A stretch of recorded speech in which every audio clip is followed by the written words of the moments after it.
bioquímica e química supramolecular, incluindo tópicos muito relevantes como síntese de peptídeos e nanoestruturas bioinspiradas.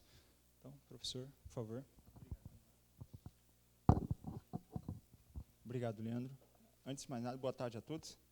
Então, é com prazer, então, que é a primeira vez que eu participo do evento de microfluídica. Agradeço antecipadamente ao Fracasso aí, pela oportunidade de poder participar, então, desse sexto workshop em microfluídica.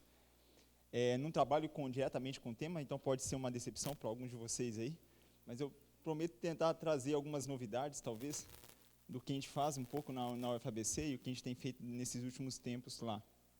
O nosso grupo está focado, então, no desenvolvimento no estudo de auto-organização, né, no processo de agregação de peptídeos, buscando aplicações, tanto nessa área de biomedicina, como na área de bioanalítica, no desenvolvimento de biosensores e novas aplicações nessa área, buscando esses materiais, utilizando esses materiais aí. Bom, qual que é a motivação, então, né? Nós temos aqui essa questão de agregação de peptídeos, agregação de proteínas, ela é bastante relevante nessa área de bioanalítica, uma vez que nós temos que ter esse controle, essa preocupação no processo de modificação de interface, né, e no estudo das propriedades de biomoléculas que de interesse, buscando alguma determinada aplicação. E nós temos, em vez de trabalhar com proteínas, nós temos aqui as motivações que são os aminoácidos, né? Nós temos aí diferentes propriedades, diferentes aminoácidos com diferentes propriedades hidrofóbicos, hidrofílicos, aromáticos, carregados positivo e negativamente, que nós podemos utilizar na tentativa de desenvolver novos epítopos, aí, novos biomiméticos, materiais biomiméticos aí, que possam ser modelos mais simples para estudar esse processo de agregação e desenvolvimento de novos materiais, que é o grande objetivo do nosso grupo aí. Então, trabalhando então com diferentes aminoácidos, diferentes sequências peptídicas que nós temos aí, dependendo da sequência que você tem, você pode agregar e pode ter um sistema auto-organizado, na forma de esferas, na forma de tubo, na forma de folhas, não é? E esferas. Então, tendo esses materiais nanoestruturados ou biomateriais aí, eles podem nortear diferentes aplicações, tanto biológica, né, no desenvolvimento de suporte para aquecimento celular. Vou mostrar alguns resultados que nós temos com relação a isso. E no desenvolvimento de sensores, liberação de drogas, né, e sistemas não biológicos aí, relacionados aí com a parte de catálise de interesse industrial ou farmacêutico.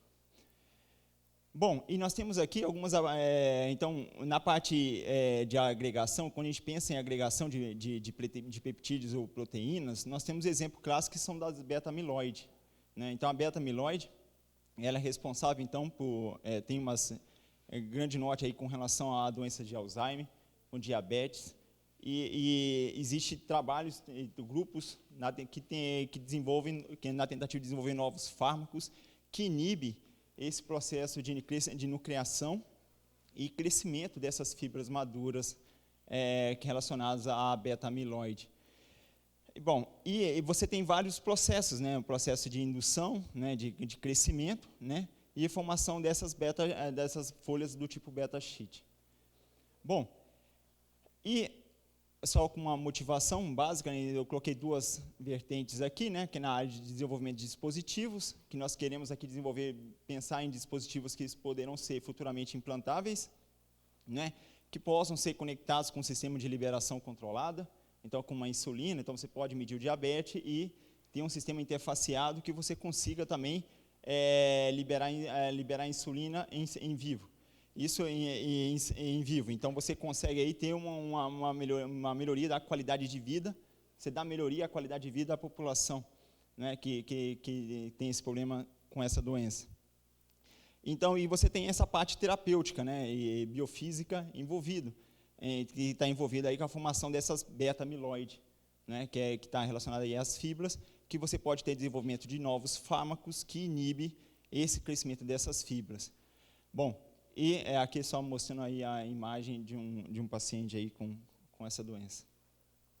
Bom, então, de uma maneira mais genérica aqui, eu mostro uma curva de agregação em função do tempo dessas fibras do tipo beta-amiloide.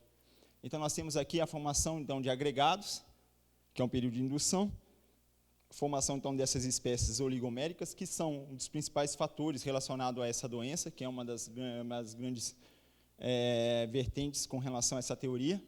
E você tem aí a agregação desses oligômeros, essa proliferação desses oligômeros, essa agregação deles e formação das fibras maduras. Então, o objetivo desses fármacos é inibir esse processo inicial aqui, ou tornar um pouco mais lento esse processo. E aqui mostra algumas fibras, né, aqui microscopia de transmissão, mostrando então essa formação dessas beta-amiloide, né, que é a formação dessas beta-sheet, que você tem aqui entre esses aminoácidos. Bom, eu exemplifiquei esse trabalho aqui, é um trabalho que eu gosto bastante, onde a gente mostra pelo menos as técnicas, como a gente tenta abordar ou trabalhar com esses aspectos relacionados aí com a formação da beta-sheet. Então, esse trabalho, então nós fizemos aqui um modelo peptídico, né, nós não trabalhamos com a beta-amiloide diretamente, nós trabalhamos aqui com uma sequência peptídica formada por 8 aminoácidos, arginina, fenilanina, arginina, fenilanina, arginina, fenilanina, alternado. Então, tem um peptídeo, um aminoácido hidrofóbico, um catiônico, hidrofóbico, etc. Né? Então, tem o amino terminal e o seu H ali na extremidade.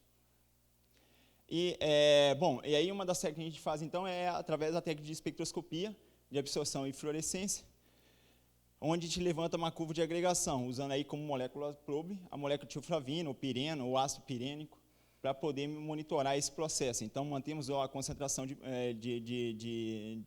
do probe aqui, variamos a concentração do peptídeo, né, monitorando então essa banda de emissão em 490. Então, aqui, para esse caso, então, nós observamos três concentrações de agregação crítica, né, que não era esperado. A gente esperaria, então, observar, naquela curva que eu mostrei para vocês, eu esperaria observar somente uma, e nós observamos aí, então, 3 pontos de inflexões, né, usando aí materiais diferentes, e nós queríamos entender, então, se esse sistema realmente está funcionando como molécula biomimética aí de uma beta-amiloide. Então, nós temos essas 3 concentrações, onde nós fomos, então, estudar o que significa cada uma delas, o que estaria acontecendo por trás desse processo de agregação.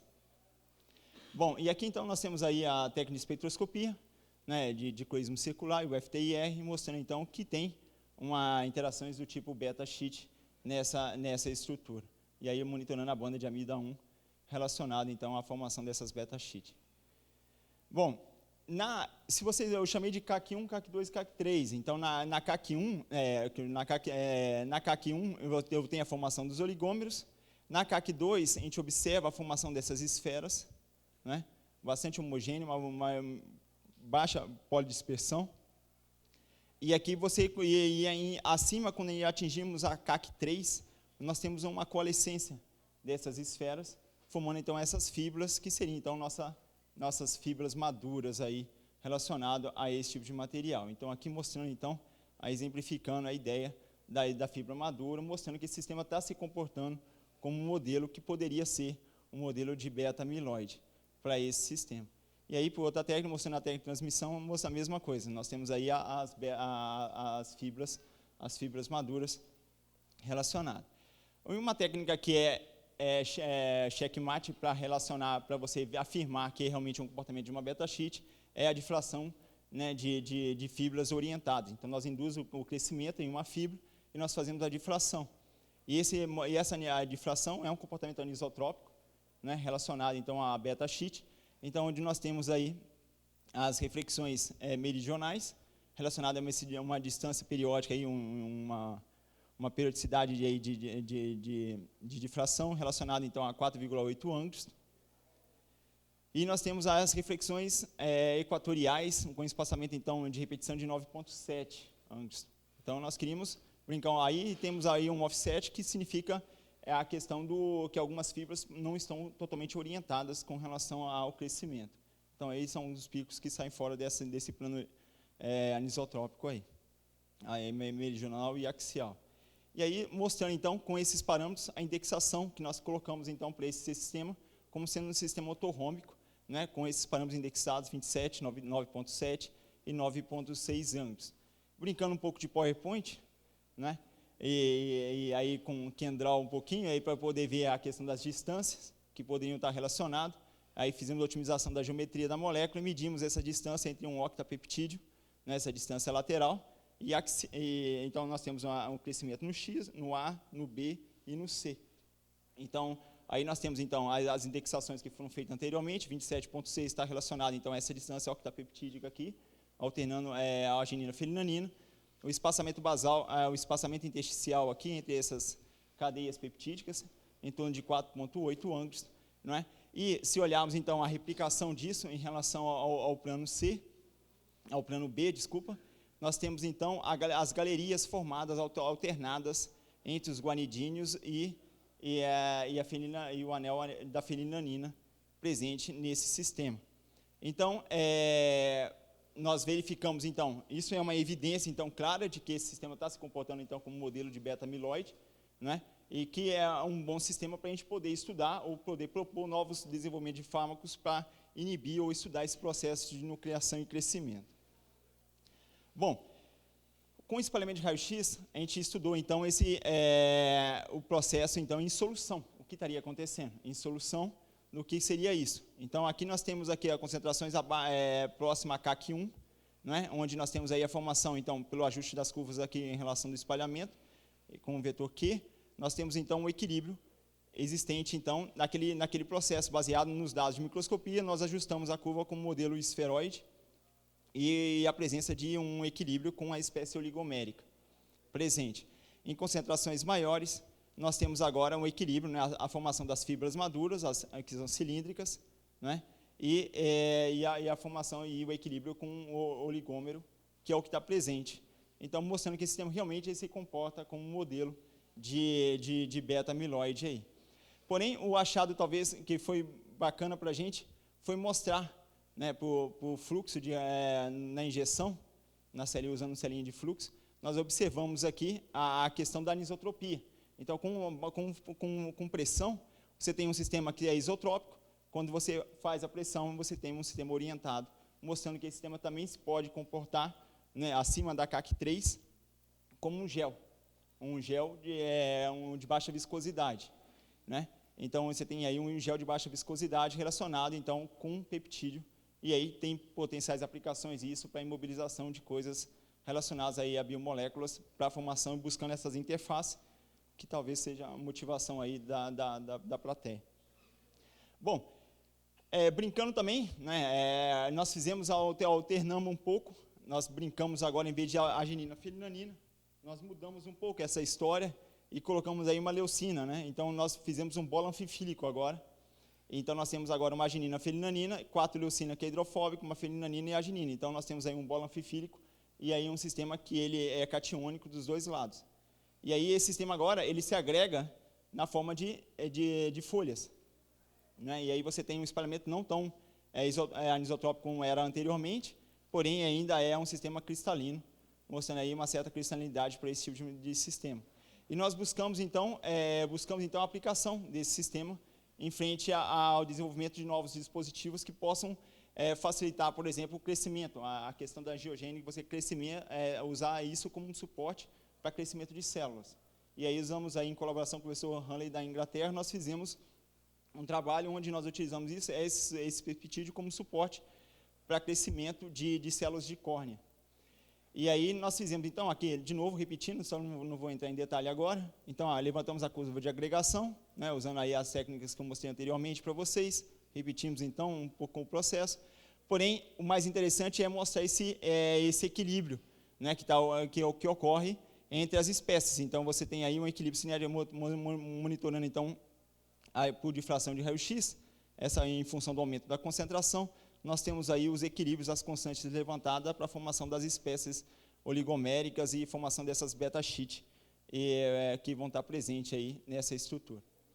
E aí, de novo, repetindo, nós temos aí a difração de raio-x, mostrando, então, a indexação, como também sendo ortorrômbica. A maioria das vezes, quase 90% vai ser ortorrômbico mesmo, mas tem que confirmar isso. E aí nós temos aí espaçamento disso como sendo relacionado a um sistema ortorrômbico.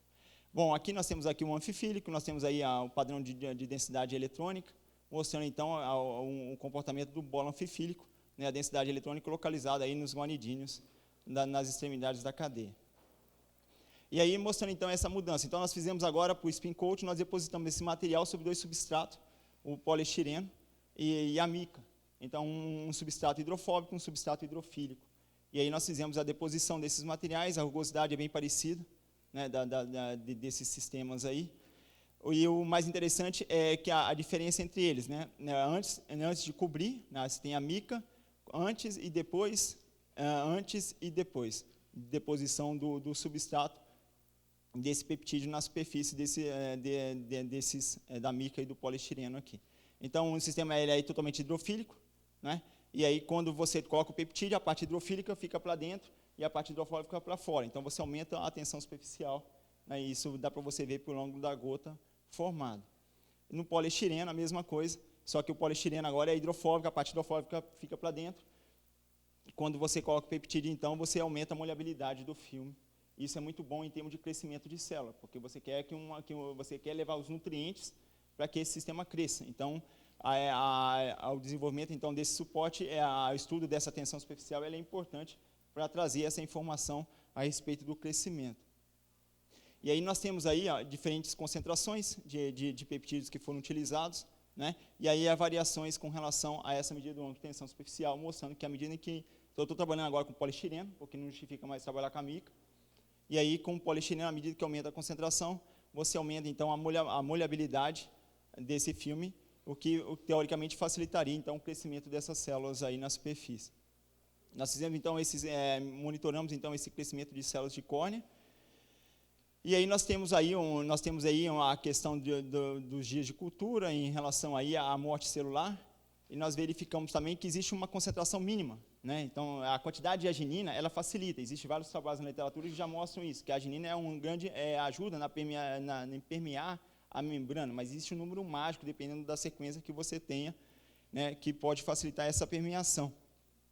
Então existe uma concentração mínima aqui que ela induz o crescimento das células. Em concentrações maiores, você tem aí um aumento então dessa morte celular, o que não é tão bom para esse tipo de aplicação. Porém, em concentrações menores, sim, favorece esse crescimento angiogênico aí das células. Bom, e aí como nós trabalhamos com catiônico, agora nada mais justo que trabalhar com aniônico também, né?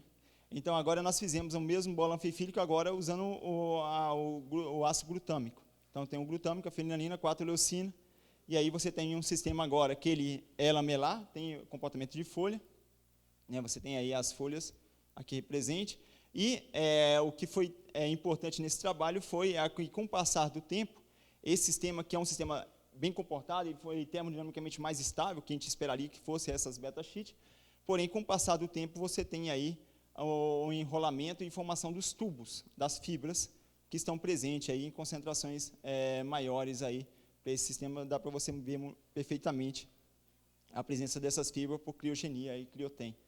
E aí você vê que com o passar do tempo, tanto por dicloísmo, a gente observa essa quebra de simetria, né? Então você tem uma solução que é beta-sheet, e com função do tempo ela se torna anisotrópica aí, com o passar, ela perde essa orientação.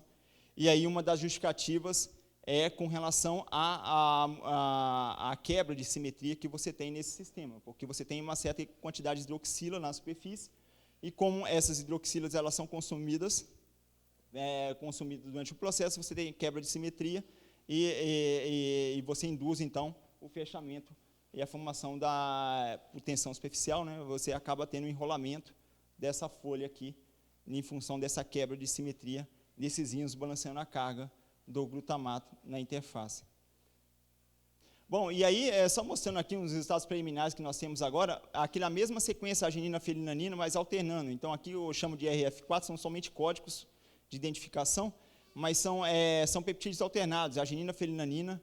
Aqui são arginina, fenilanina 4 vezes, então alternando arginina, fenilanina com arginina, fenilanina. Aqui são 8 vezes, então é aquela sequência que eu mostrei anteriormente para vocês. E aqui uma sequência aqui com RF10. E a gente observa agora com esses resultados que o RF10 é ainda mais cristalina do que com a RF8 para esse sistema. Então, e com glutâmico também, você tem aí um certo padrão de diflação relacionado à cristalização desse material.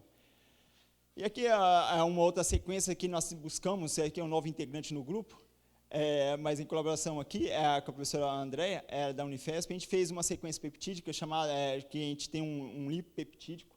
Então, nós colocamos aqui uma sequência, uma prolina, uma arginina e um triptofano nessa cadeia. Então, o triptofano é um marcador intrínseco, então eu já consigo, não preciso adicionar o probe, eu levanto a concentração de agregação monitorando a emissão do triptofano. E aí eu tenho a variação da concentração, a concentração de agregação. E aí, esse sistema ele se comporta como um lipídio, só que é um lipopeptídico. Então, a cabeça é peptídeo e a cauda é hidrofóbica. Então, eu tenho um C16 aqui presente. E ela tem esse padrão, né, de formação, né, em concentrações maiores, acima da concentração de agregação, é a formação dessas micelas, onde o que é esperado, então, isso aqui é agregação em água, né, então, você tem aqui essa parte hidrofílica tudo para fora, né, e a parte hidrofóbica interna. Bom, o que nós fizemos com isso? Nós usamos esse sistema, a ideia aqui é modelar um sistema biomimético de uma enzima chamada aldolase. A aldolase, ela catalisa a reação de acoplamento carbono-carbono. E isso é muito interesse para a indústria farmacêutica, porque quando você quer desenvolver um fármaco, você quer ter ganho da enantioseletividade também. Né? Quando você faz acoplamento, você tem um RUS e você quer ter um excesso de enantiomérico e você quer controlar esse processo de rendimento de reação. Então, nós usamos aqui, pela primeira vez nós mostramos na literatura a importância de um sistema supramolecular perante um sistema molecular. E aqui é só para mostrar, então, um padrão aqui do espalhamento de raio-x, mostrando que tem comportamento aí de uma micela, e aí eu mostro para o ClioTem a formação dessas micelas aqui presente, o que justifica a utilização desse modelo matemático que nós temos aí. E aqui é só mostrando por A mais B para vocês, para acreditarem no que eu estou falando, né? Deixa eu só mostrar aqui rapidamente.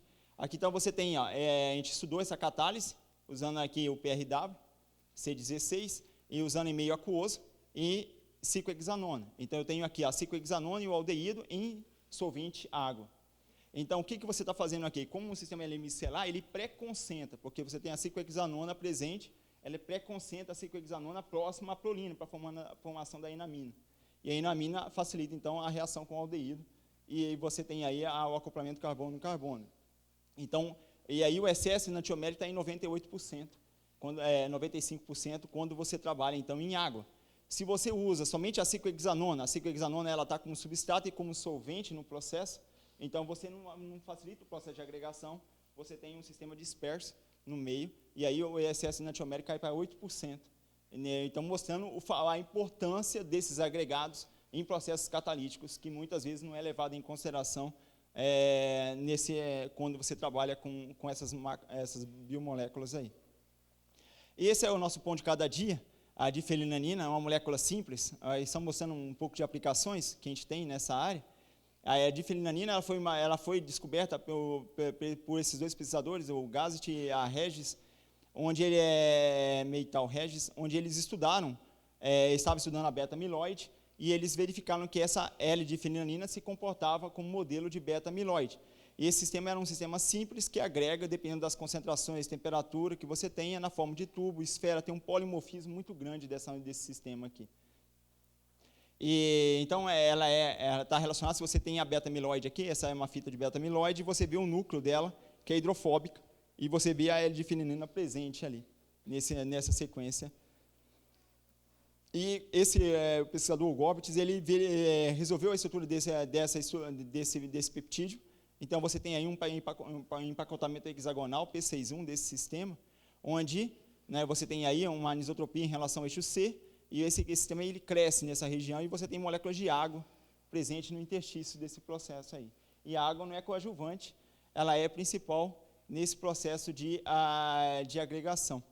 E aí você tem aí a estrutura onde as moléculas de água estão permeando por dentro desses tubos aí. Bom, nesse trabalho nós verificamos, aqui eu estou mostrando dois solventes, mas se você desidrata, se você aquece esse material a 140 graus, você perde a água dessa estrutura e você tem a ciclização do anel. E ele deixa de ser um empacotamento hexagonal para ser um sistema agora ortorrômbico. Você tem esse empacotamento aqui. Então, isso acontece tanto variando a temperatura, como também trabalhando com a questão do solvente. Então, se você faz um filme e deixa numa atmosfera de vapor, variando a constante dielétrica e água, ou anilino de clorometano, você tem aí anilina com a menor constante dielétrica, você tem aí a formação de sistemas já ortorrômbico à temperatura ambiente. E aí você tem, então, um empacotamento então, na forma ortorrômbica desse material. E o que nós verificamos que a forma hexagonal, essa água aqui, ela é importantíssima no processo. Uma vez que nós queremos também desenvolver biosensores e biosensores de amperometro, nós estávamos interessados na aplicação eletrônica desse sistema. E a medida aqui é só o ohmo e o lumo, comparado a uma molécula na ausência de água, e aí com 15, 17 e 24 moléculas de água. E o que nós observamos, que aqui o ohmo e o lumo, você vê uma grande diferença, né, o band gap aqui em torno de 3,6, e à medida que você adiciona água, você vê um desdobramento dessas bandas de condução e banda de valência, né, que diminuindo então esse band gap de 3,6 para 3,2, dependendo da quantidade de água que você tem nesse processo.